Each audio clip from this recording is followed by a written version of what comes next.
बता देता हूँ, अब शांत रहो। देखिए क्या देखे पहले आए तो बाद में बात सब होता है। देखिए हिटलर वाला जो हम चैप्टर कर रहे थे उसमें हमने बताया था कि नाजी पार्टी और उसका हेड जो हिटलर था वो एक आइडियोलॉजी या विचारधारा पे चलता था,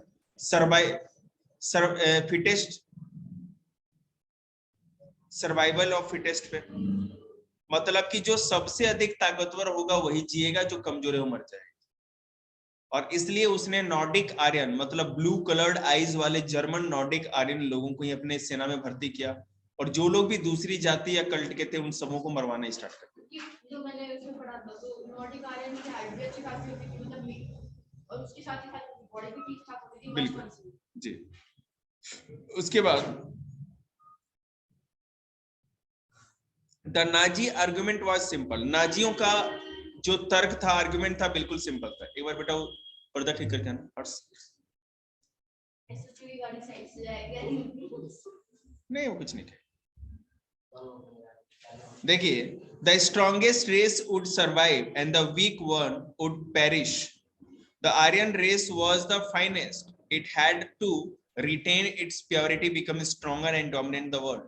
ये कहता था कि जो एक जैसे क्या होता है, आर्यन से माना जाता है कि शुरू से ना उनका रक्त मिश्रण नहीं हुआ, क्योंकि हम लोग का विवाह का जो कानून था, मैरिज लॉ जितने भी थे आर्यंस में, जैसे अभी भी हम लोग का है, अभी हम देखते हैं ना हम लोग किसी अदर कास्ट में या इस तरह से जल्दी मैरिज नहीं करते। अब तो जमाना बदल गया है, लोग अपने में कर ले वो बात अलग है, नहीं तो जो भी सामाजिक विवाह होता है, अरेंज मैरिज होता है, जितना भी हाँ कास्ट में, उसमें भी पूरा का पूरा गोत्र का ध्यान रखा जाता है।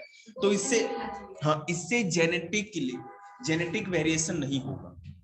कल पढ़ा रहे थे ना दीदी लोग को, ये खराब होता है। मैं आपको एक बात बताऊंगा, अगर आप साइंस के पॉइंट ऑफ व्यू से देखो, मैं आपको एज ए साइंस के पॉइंट ऑफ व्यू से समझाता हूं, वो समझिए कि जितना ज्यादा जेनेटिक वेरिएशन होगा, suppose that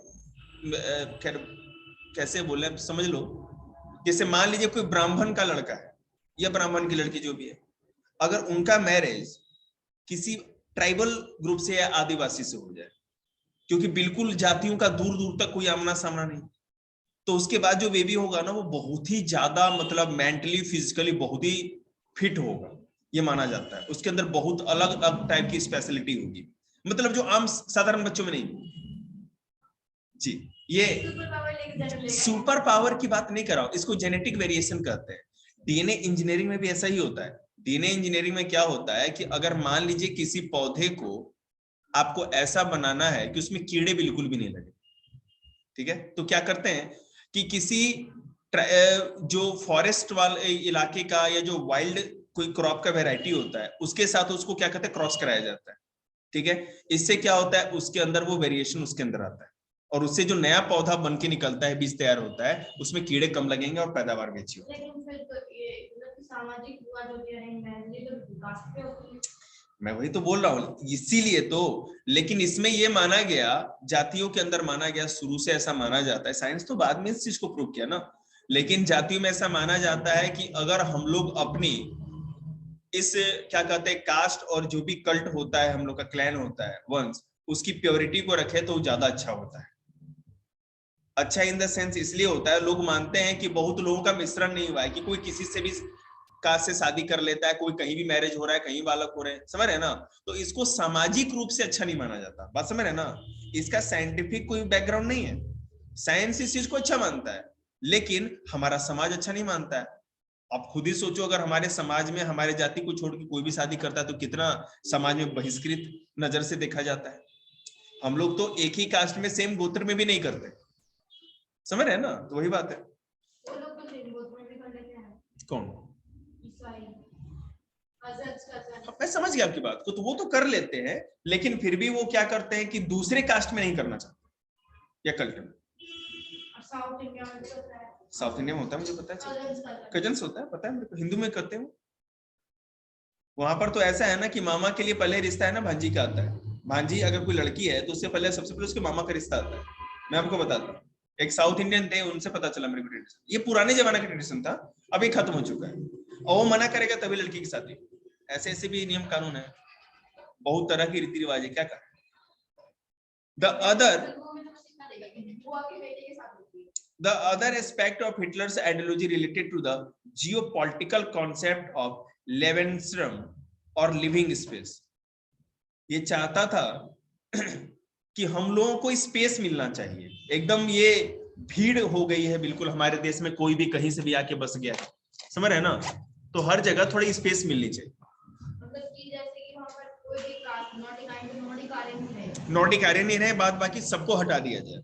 He believed that new territories had to be acquired for settlement.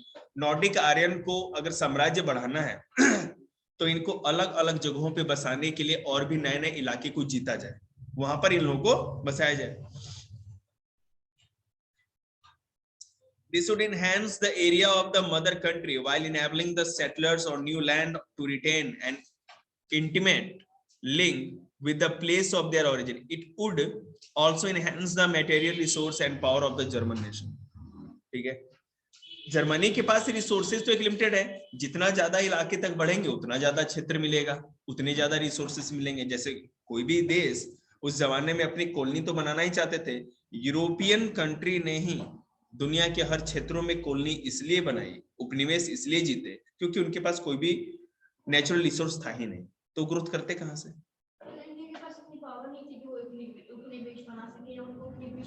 बनाने की जरूरत ही नहीं थी, इंडिया की बात कर रहे हो आप, इंडिया की बात कर रहे हैं, जरूरत ही नहीं थी, हमारे पास सब कुछ था,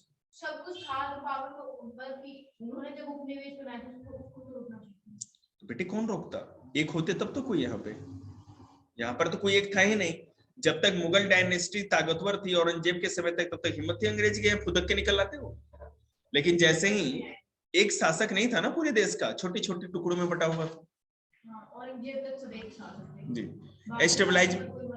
एस्टेब्लिशमेंट ऑफ द रेसिकल स्टेट, अब एक ऐसे राज्य, ऐसे देश, स्टेट मतलब देश, जर्मनी में हिटलर ने एक ऐसे देश से ऐसे स्टेट का निर्माण किया जो रेसिकल था। रेसिकल मतलब कि भेदभाव वाला, नस्ल के आधार पर भेदभाव करने वाला, कि नॉर्डिक आर्यन सही बाद बाकी सब दही।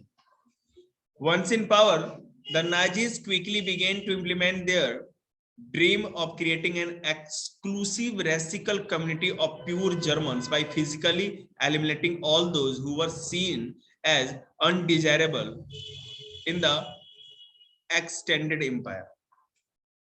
वो चाहता था जो फिट है और जर्मन आर्य है, जर्मन आर्यन है, उसको छोड़ करके बाद बाकी सबको हम हटा देंगे ताकि हमारी जो कम्युनिटी हो जाएगी बिल्कुल प्योर रहेगी, इसमें जर्मन आर्यन को छोड़ के कुछ भी नहीं होगा। और इसलिए उनकी आर्मी में बहुत एकता थी, एक ही जाति एक ही कास्ट के सारे भरे पड़े हुए थे, तो विद्रोह होगी कैसे, है ना।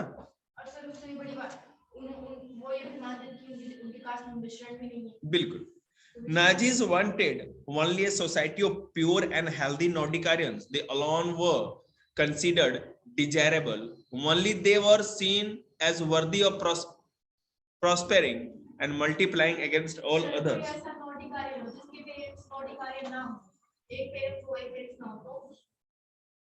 तो तीनों को गोली मारेंगे क्योंकि वहां पे मिश्रण है। Only they were seen as, मैं नहीं मारूंगा, सॉरी, हम नहीं मार रहे किसी को। Only they were, ये मैंने हिटलर के लैंग्वेज में, हिटलर की आत्मा आ गई थी थोड़ी देर। Only they were seen as worthy of prospering and multiplying against all others who were classed as undesirable. This means that even though Germans who were seen in impure and abnormal had no right to exist. Germany में हर वो आदमी जो Nordic Aryan नहीं है और हर वो आदमी जो नॉर्डिक आर्यन है लेकिन एबनॉर्मल है, मतलब कि फिजिकली फिट नहीं है या प्रॉब्लम है, उन सभी को जर्मनी से जाना पड़ेगा, नहीं तो जस्ट गैस चैम्बर।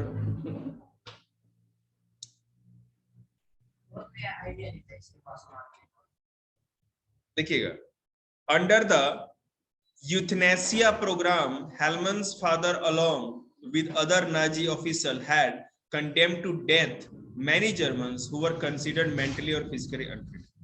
ठीक है, ये जो हेलमेंथ का जो फादर था ना, ये गैस चेंबर में जो नाजी लोग क्या करते थे, गैस चेंबर में लाके बहुत लोगों को मारते थे, उसमें हेलमंस का फादर भी था, जो स्टोरी थी।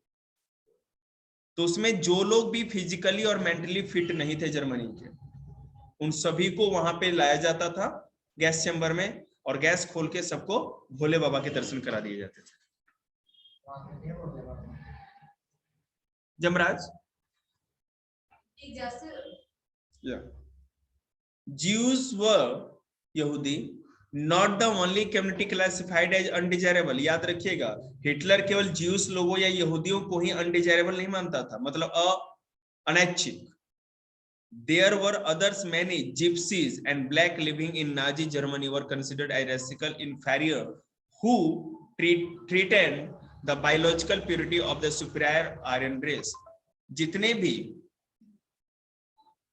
जर्मनी में जिप्सी मतलब कि अफ्रीकन मूल के, अफ्रीका के ब्लैक्स लोग जो भी थे, उनको भी अनडिजायरेबल माना गया, उनको भी कहा गया चल हट। मेलानिन ज्यादा होता है उनके बॉडी में, क्योंकि है ना उस इलाके में बहुत ज्यादा गर्मी पड़ती है, इसका। बेटा हम लोग अभी इक्वेटर पे नहीं, इक्वेटर के जितने इलाके के लोग देखेंगे सब लोग ब्लैक से होते हैं। देवर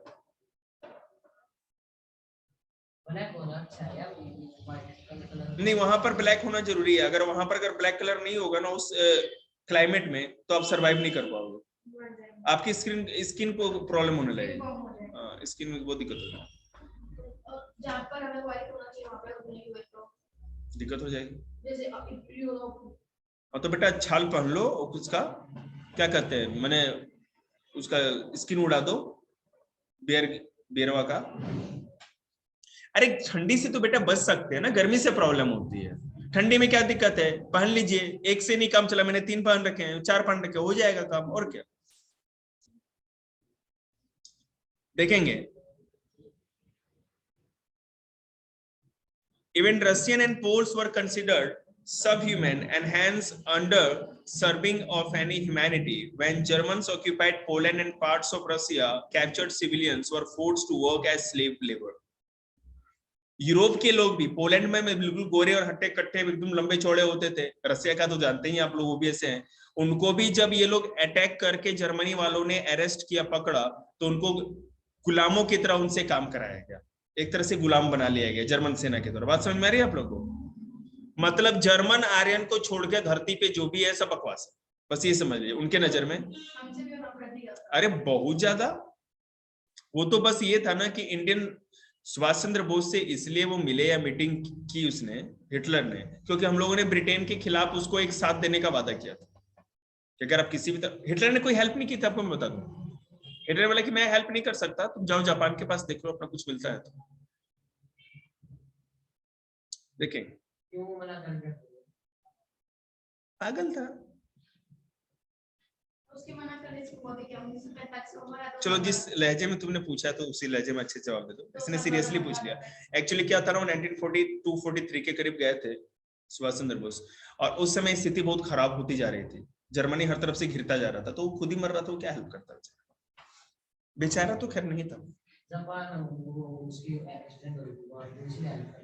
जी। Jews remained the worst sufferers in Nazi Germany। सब लोग तो मर ही रहे थे, लेकिन यहूदियों को बड़ी समस्या हो गई, एकदम सीधा टारगेट यहूदी थी। यहूदी देखते काटो, मैं नहीं करा, मैंने वो नो नो नो। यहूदी बेटा एक कल्ट था, एक नस्ल थी, उनकी जाति था, धर्म, धार्मिक उनका अपना एक कल्चर था। यहूदी वो लोग थे ना, यहूदी जाति ने ही ईसा मसीह को सूली पे चढ़ाया था। दैट्स व्हाई ईसा मसीह का ये बहुत बड़ा चेला था, मतलब जो भी समझे धार्मिक प्रवृत्ति का था, इसलिए यहूदियों को मारना चाहता था। वैसे ये भी ना, हर एक मतलब ईसाई कंट्री में यहूदी उत्सव बहुत, हाँ इसी कारण ईसा मसीह के कारण से, मतलब ईसा मसीह को सूली पे चढ़ाया था यहूदी गवर्नर ने, इसीलिए ऐसा। बेटे तो ये अगर हिटलर समझता तो सेकेंड वर्ल्ड वॉर थोड़ी हुआ रहता। अगर मानसू की आत्मा आ जाती हिटलर के अंदर तो बिल्कुल सेकेंड वर्ल्ड वॉर नहीं होता। हम इसको मानते नहीं, लेकिन सेकेंड वर्ल्ड वॉर को जरूर करते। अपने देश का मतलब तो कोई भी लेगा, दूसरे देश में पला पड़ा होगा। हाँ बस इतना बड़ा माइंड कॉन्सेप्ट नहीं करते। देखेंगे, Nazi hatred of Jews had a precursor in the traditional Christians hostility towards Jews. ये मैंने बताया दिया था, दुश्मनी थी Jews से उन लोगों की। ईसा मसीह को मारा था ना, बताया था। They had been stereotyped as killer of Christ and usuresses. Until medieval time, Jews were barred from owning land. They survived mainly through trade and money laundering. ठीक है, उस जमाने में जमीन में नहीं रखते थे, खेती बाड़ी नहीं कर पाते थे, उस जमाने से इनको ट्रेड और मनी लैंडिंग के द्वारा ही जीना पड़ता था। They lived in separately marked areas called ghettos. Separating area होता था, गेटो कहा जाता था, गेटोज। उसी जमीन के टुकड़े में वहां उनको रहना पड़ता था जो गांव से या समाज कुस्बे से अलग होता था। They were often they were prosecuted through periodic organized violence and expulsion from the land. However, Hitler's hatred of Jews was based on pseudo scientific theories of race which held that conversion was no solution to the Jewish problem. I could be solved only through their total elimination. वो कहता था ना कि जीव लोग धर्म change करके यहूदी, मतलब यहूदी लोग धर्म चेंज करके ईसाई बन जाए तो इससे पूरी समस्या का समाधान नहीं होगा, हम जड़ से समस्या साफ करेंगे। हिटलर का मैंने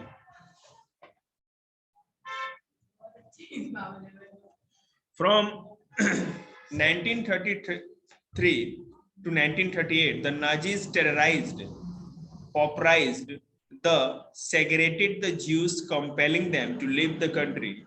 The next phase, 1939 to 1945, aimed at concentrating them in certain areas and eventually killing them in a gas chamber in Poland.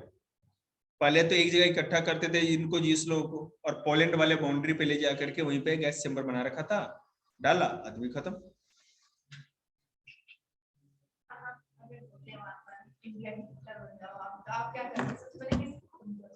हम तो भैया पहले को बिहार से वो हलवाई बुलाएंगे, कहेंगे तुम समोसा बनाओ, हम तुम्हारा समोसा, बात बाकी दुनिया के थे। अब क्या कब्र खोद के निकालोगे तो पहले मर चुके हैं मुल्लो। अच्छा हाँ, वो तो हम, रुक जा यार, रिकॉर्डर क्या बोल रहा है, क्या क्या करते, किसको, तो हम किसको मानते, उनको, हाँ पक्का। The racial utopia. Under the shadow of war, the Nazis proceeded. They realized their murderous radical idea. Genocide and war became two sides of the same coins. Occupied Poland was divided up. Much of northwestern Poland was annexed to Germany. Poles were forced to leave their homes and properties behind to the occupied by ethnic German brought in from occupied Europe. दूसरा विश्व युद्ध start हुआ, आपको पता है Poland पे जैसे ही Germany ने अटैक किया, युद्ध प्रारंभ हुआ, और जर्मन सेना ने उनको कहा कि आप इस जगह छोड़ के भागो, और उस पे जर्मनी के लोगों को जाके बसाया गया, सारे इलाके को कॉन्कर किया गया, उस पे वो बसे, उस प्रॉपर्टी का इस्तेमाल किया गया जर्मनी की सेना के द्वारा। Poles were then herded like cattle in the other part called the general government, the destination of all undesirable of the empire. जितने भी पोल्स लोग थे उन लोगों को जानवरों की तरह खदेड़ करके ले जाया गया, और जहां पर एक जनरल गवर्नमेंट कहा जाता था उस इलाके में ले जाया गया, और वहां पे पहले से जो अनडिजायरेबल या जिन लोगों को जर्मनी की जरूरत नहीं थी वहां इकट्ठा किया गया, तो वहीं पर इनको भी ले जाया गया, मतलब हिटलर को। Members of the Polish intelligentsia were murdered in large numbers in order to keep the entire people intellectually and spiritually survive. ठीक है, survive. जितने भी पोलैंड के समझदार, गुणी, पढ़े लिखे विद्वान थे, सबको पकड़ पकड़ के काट दिया गया, ठीक है, ताकि वो जनता के बीच में किसी भी तरह का प्रचार नहीं कर सके और उनको एकजुट नहीं कर पाए। बात समझ में आ रहा है ना? Polish children who looked like Aryan were forcibly snatched from their mothers and examined by race experts. If they passed the race test, they were raised in German families, and if not, they were deposited in orphanages were most perished. With some of the largest ghettos and gas chambers, the general government also served as the killing fields for the Jews. जो Poland में भी Germany के लोग तरह लोग रहते हैं, तो वहां पे जो छोटे बच्चे थे बालक, उनको माओ से मदर से छीन लिया गया, जो देखने में आर्यंस की तरह थे, और रेस एक्सपर्ट से दिखाया गया कि भैया पक्का ये जर्मन आर्यन है, अगर है तो उनको जर्मन की फैमिली जिनके बच्चे नहीं थे उनको दे दिया गया पालने पोसने के लिए कि आगे जाके सेना में काम आएगा, और अगर जो नहीं था उसमें जर्मन आर्यन साबित नहीं हुआ तो उसने कुछ ऐसे, तो उनको ऑर्फनेज जो अनाथालय थे वहां पर रख दिया गया, वहां बहुत खराब स्थिति में बच्चों को रखा जाता था। ठीक है, अरे तो बेटे फिर उससे जानवरों की तरह काम भी कराना है ना, बहुत सारे काम थे, गुलामों की तरह काम भी तो कराएंगे ना, सबको मार ही देंगे। ठीक है, गेटोज याद रखिएगा, पेपर में आएगा, GHETTOS। गेटोज ऐसे इलाके होते थे जहां अनडिजायर्ड लोगों को रखा जाता था। पहले जमाने में ज्यूस लोगों को रखा जाता था, मतलब यहूदियों को। वहीं पर एक गैस चेंबर बना दिया गया। अरे this is one of the freight cars used to deport Jews to the death chamber. बुकलाए है कोई? क्या हुआ सर? अरे ट्रेन जैसा डिब्बा है, खोलो ना, हमको क्या दे रहा है, पेज नंबर में बता देता हूँ। अरे चल भी जा भाई, क्या हो गया थे? पूरी बुक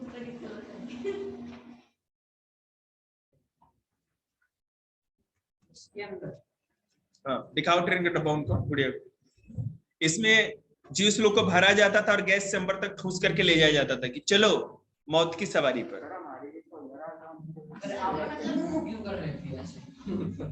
तो देखो कितना लोग का खून लगा है इस पे।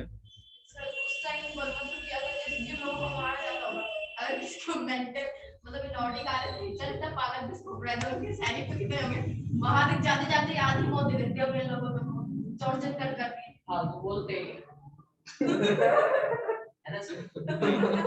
अगर उनके सैनिकों से उल्टा सुल्टा बोल गिने नहीं, ऐसे क्या 50 लाख 100 लाख ऐसे बोलो 3-4 हिटलर भैया, कोई मतलब किसी को फिर हिटलर जैसा ही बोले नहीं, मतलब हिटलर के बच्चों को फिर उसने मार दिया था जिसने हिटलर को मारा।